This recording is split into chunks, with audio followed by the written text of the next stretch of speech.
Car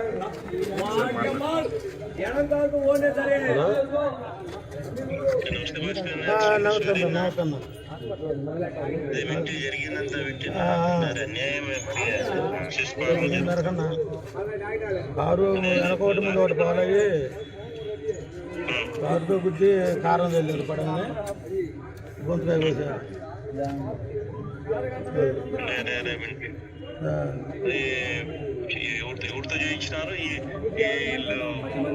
మనోళ్ళే మనుషులు కూడా తెలియరు. మనోళ్ళే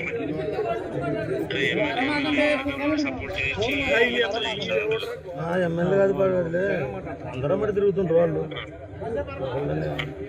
మనోళ్ళే, సొంతోళ్ళే, దొరకోళ్ళే కాదు, మళ్ళీ వేరే పార్టీ కాదు,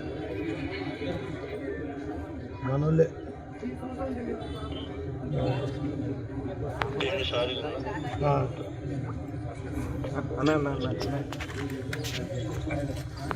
సొంత మనవడు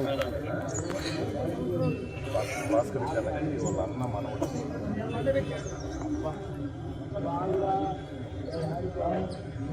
మరి యాదవుల గడ్డలో మరి ఎన్నడూ లేని విధంగా మా పార్టీ జిల్లా బీసీ సెల్ అధ్యక్షుడిగా పనిచేసిన మున్నా రాంబాబు ఇంటి మీద దాడి ఉద్దేశపూర్వకంగా జరిగింది.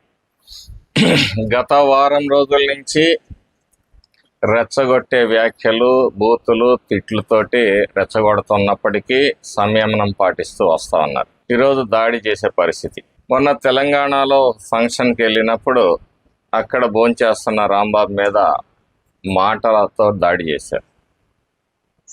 ఆ రోజే నాకు తెలియజేయటం జరిగింది, సంయమనం పాటించండి, గొడవలు వద్దని చెప్పడం జరిగింది.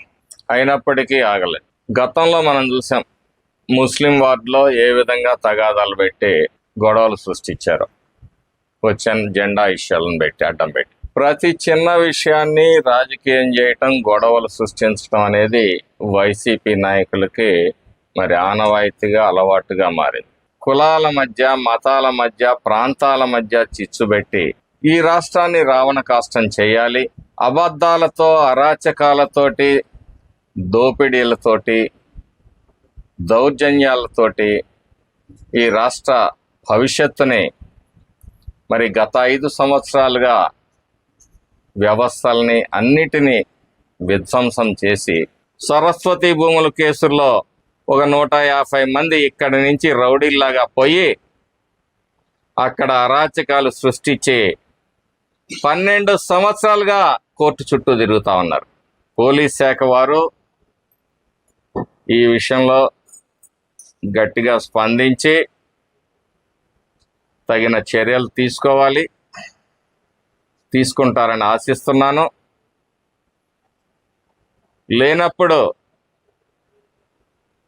ఏం చేయాలి అనేది మా కార్యకర్తలే ఆలోచించుకునే పరిస్థితి తీసుకురావద్దు అని చెప్పేసి మరి గౌరవ పోలీస్ శాఖకి విజ్ఞప్తి చేస్తా ఉన్నాను.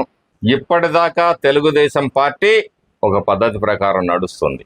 ఆ ఆట తీరును మార్చాలనే మీరు కోరుకుంటే కార్యకర్తలు నా మాట కూడా వినే పరిస్థితులు చేదాటిపోతా ఉన్నాయి. చంపుతాము, మా ప్రభుత్వం వస్తుంది, మీ అందరి పరిస్థితి ఏంటో ఆలోచించుకోండి, ఇలాంటి డైలాగులు చెప్తా ఉన్నారు. ఇక మాచర్లలో ఈ చెంబల్లోయ ఈ తాలిబాన్ రాజ్యాన్ని ఏర్పాటు చేసిన మాజీ పిన్నెల్లి అండ్ బ్రదర్స్ ఎన్నికల రోజు ఈ పట్టణంలో ఇక్కడి నుంచి కారంపూడి దాకా, మరి అలాగే కేపీ గూడెం కండ్లకుంటల్లో, రెంటాలలో మరి ఎటువంటి విధ్వంసం ఎన్నికల రోజు, ఎన్నికల ముందు, ఎన్నికల తర్వాత మీ రాక్షస స్వరూపం ఏంటో ఈ నియోజకవర్గ ప్రజలకు చూపించారు. మీ దాహం తీరలా, మీ రక్తదాహం తీరలా. ఈరోజు అక్రమ కేసులు పెట్టారని చెప్పి మాట్లాడతాడు. ఒక విచిత్రమైన వాదన వైసీపీ నాయకులు చేస్తారు.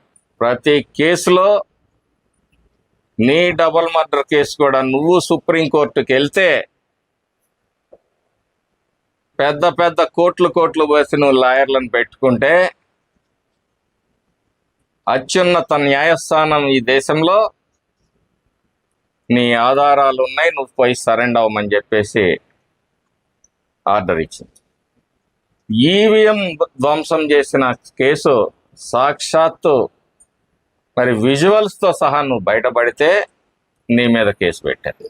ఈ నియోజకవర్గంలో మళ్ళీ అరాచకాలు సృష్టిద్దాము, గొడవలు సృష్టిద్దాము అని చెప్పి అనుకుంటే కూటమి ప్రభుత్వం చేతులు ముడుచుకొని కూర్చోదు, ఖచ్చితంగా సమాధానం చెప్తుంది.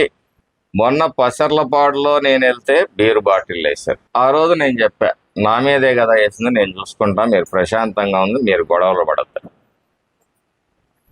ఈరోజు మాచర్లలో రాంబాబు మీద ఏదైతే జరిగిన దాడి ఉందో ఇది వారం 10 రోజులుగా జరుగుతున్న కుట్ర. ఉపేక్షించే ప్రశ్నే లేదు.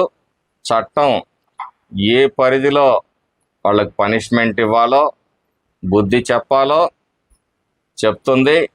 మాచర్ల నియోజకవర్గంలో యువత ఆలోచించాలి.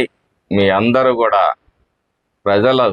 మీరు తెలుసుకోవడమే కాదు, ప్రజలకు తెలియజెప్పాల్సిన అవసరం ఉంది. ఎందుకంటే మీరు చదువుకున్న విఘ్నులు, మీకు తెలుసు వాస్తవాలన్నీ. మాట్లాడాలంటే చాలా విషయాలు ఉన్నాయి. కాబట్టి నేను మీ నాయకుడికి చెప్పదలుచుకోలేదు. ఇక్కడ మీరన్నా మారండి, వైసీపీ కార్యకర్తలారా, నాయకులారా, మీ ఆలోచన విధానం మార్చుకోండి. లేకపోతే సరస్వతి భూముల కేసులో ఎట్టా ఇబ్బంది పడ్డారో మీ బతుకులు కూడా అట్టానే అవుతాయి. మిమ్మల్ని ఎవ్వడు కాపాడ్డు.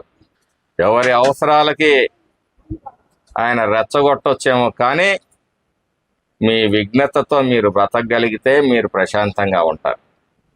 ఈ సందర్భంగా చెప్పేది ఒకటే, ఈ ప్రాంతంలో అస్థిరత్వానికి, అరాచకాలని రెచ్చగొట్టి అభివృద్ధిని అడ్డుకోవాలనే వాళ్ళకి చెప్తానా, మీ జేజమ్మ తరం కూడా కాదు.